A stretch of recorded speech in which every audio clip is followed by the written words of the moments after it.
Hey everybody, Joel at his work desk again. I have a follow-up to my last mini vlog, and I'll have links to the different vlogs and stuff below in the description. But I got a really good comment on my last one. I'm just going to read it verbatim here, so excuse me for a second. This is by a person named Baz H. And they say, rulebooks are a big barrier of entry for many people. I also feel the hobby needs a website or YouTube channel that welcomes new board gamers and helps them find the resources and first games. I know I spent too much money and time on games that didn't work for me and my friends at the start and nearly gave up board gaming. Unfortunately, I stuck with it, but I can imagine people may never get over that bum and find the right gateway games that suit their taste, complexity, and situation. And this is something I get comments sort of similar like this, or asking sort of like, call it beginner questions and stuff like that. And then I see a couple of months ago, I think there was some kind of dust up about what a gateway game is and what it isn't and all that kind of stuff. But I thought this was a very astute comment here on that previous vlog. And so it kind of got my juices fired up.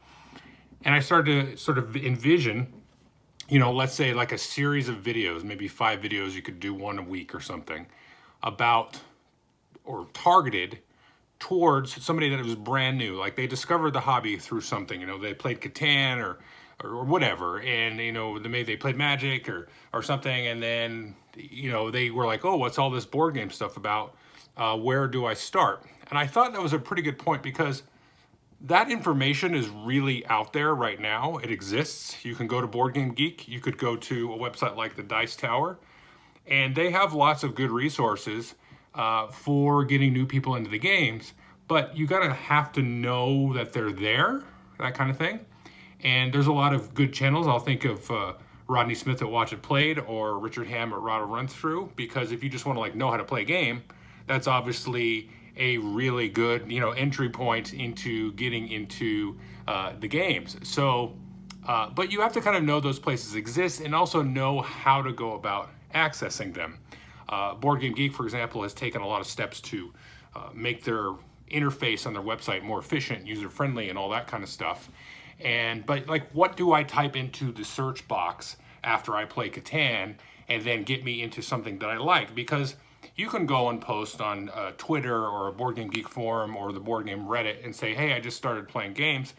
What's a good follow-up game? And then if you have a similar experience to this person here, you're going to hit a lot of stumbling blocks and run into a lot of stuff that's like, wow, this is not what I really wanted or expected based on my previous experiences and all that kind of stuff.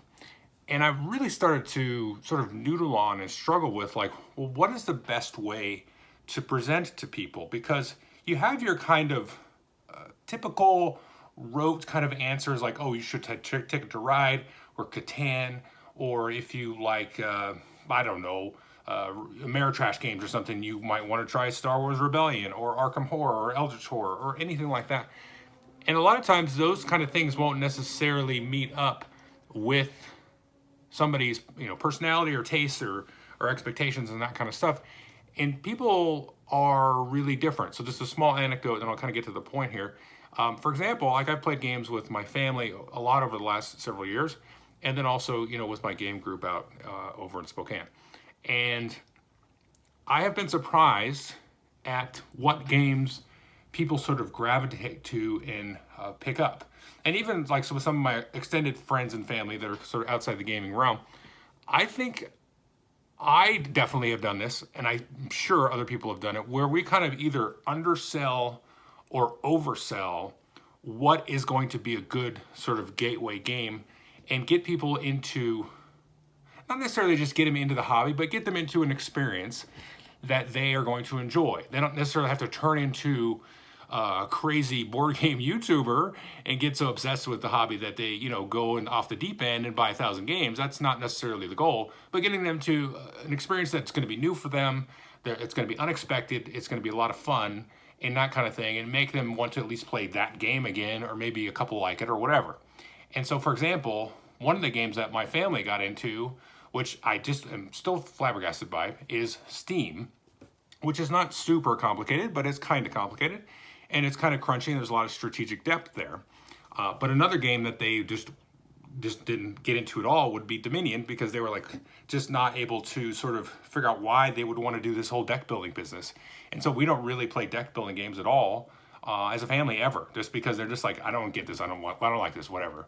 And so from my perspective, I'm not going to try to push them and say, well, no, deck building is cool because it's like this, and all these things, and who cares? They don't like it, what have done, we'll move on. And so I think a lot of people get into situations where they kind of expect people to like or enjoy certain things.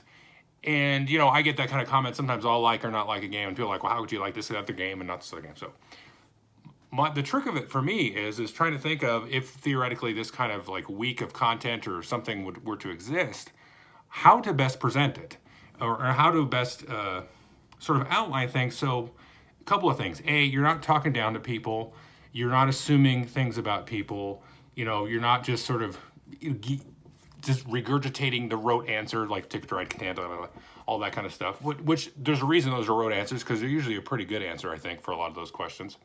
And so I thought, okay, well, if you were to try to outline a definitive guide, and I'm doing this kind of for your feedback too, because maybe I'll put together a series of videos or something like that, or maybe work with somebody else on it. So if I had a definitive series of videos, it would not be definitive, because I obviously would miss. There would be holes, and not everybody would be able to get into it. But if you present it in such a way that's more of a platform and a foundation, a jumping off point to go and, like, say, go watch Tom's latest top 100 videos of all time, top 100 games of all time. You're probably going to have at least a half a dozen or 2 dozen in there somewhere that you go, oh, that looks cool, I'm going to try that, right? I mean, that's a great jumping off point.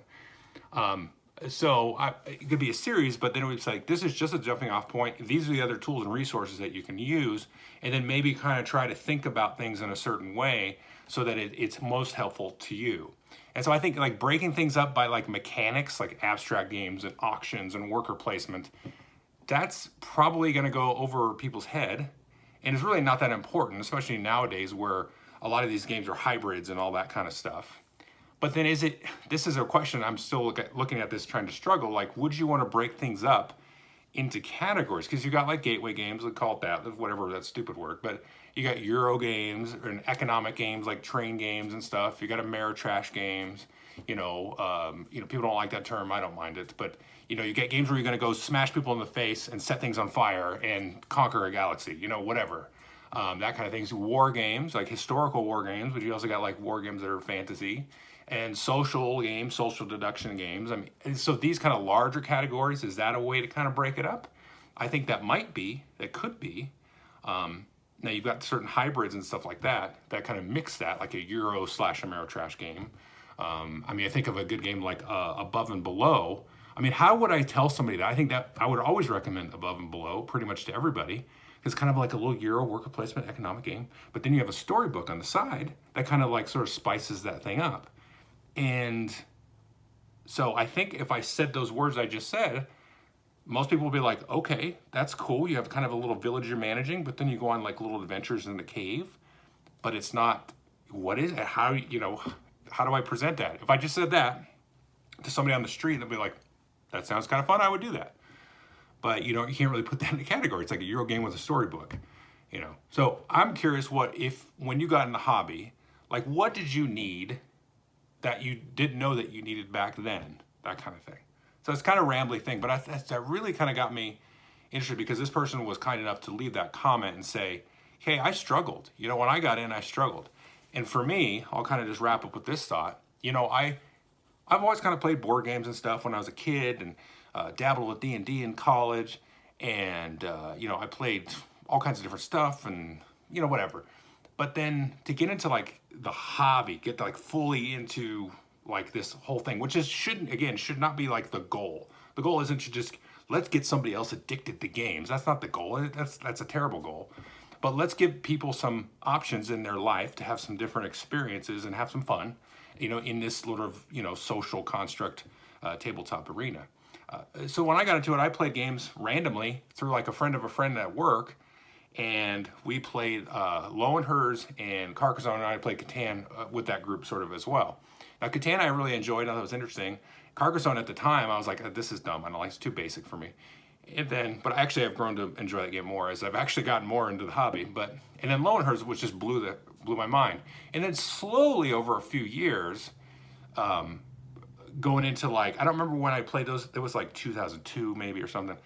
But then slowly over the next few years, I started to play with these folks more. In around 2004 and 5, I got really into it. I actually bought Kalis, and that was like one of the first games that I actually went out and bought myself. And then, fast forward to 2011, I would say then I was like more like, yeah, I'm in the hobby now, and I'm buying multiple games. So that was like a 10-year almost process.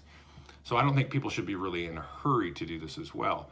But it's an interesting sort of fuzzy state to kind of be in. It's like, hey, you're interested, something lit that spark. You played that Lowenherz or that Catan or that Ticket to Ride, and then you're like, what the heck? What is this? This is a new little freaking world here.